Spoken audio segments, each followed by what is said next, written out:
தலைவர், மகத்தான அரசியல் ஆளுமை, இயந்திர மனிதர், எழுச்சி தமிழர் அவர்களுடைய தலைமையில்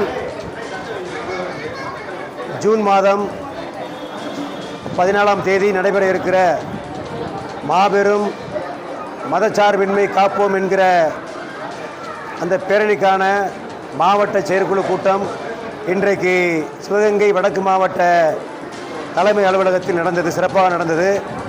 இந்த நிகழ்வில் ஒன்றிய, நகர,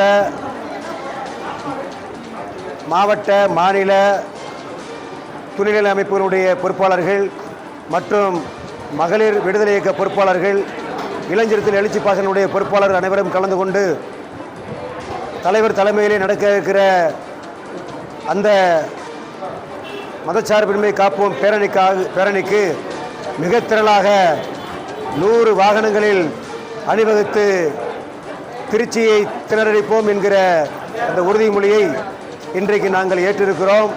சிவகங்கை வடக்கு மாவட்ட நிர்வாகம் மிகச் சிறப்பாக மக்களை அணிதிரட்டி, இஸ்லாமிய சொந்தங்களையும் அணிதிரட்டி, பெண்களையும் அணிதிரட்டி, இளைஞர்களையும் அணிதிரட்டி இந்த பேரணிக்கு செல்வோம் என்று தீர்மானம் நிறைவேற்றி மிகச் சிறப்பாக இந்த கூட்டம் நடந்தது.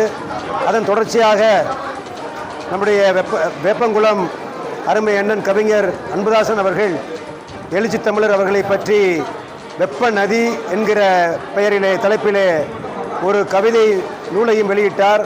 அந்த நூல் வெளியீட்டு விழாவும் இன்றைய தினம் நம்முடைய மாவட்ட தலைமை அலுவலகத்தில் மிகச் சிறப்பாக நடந்தது.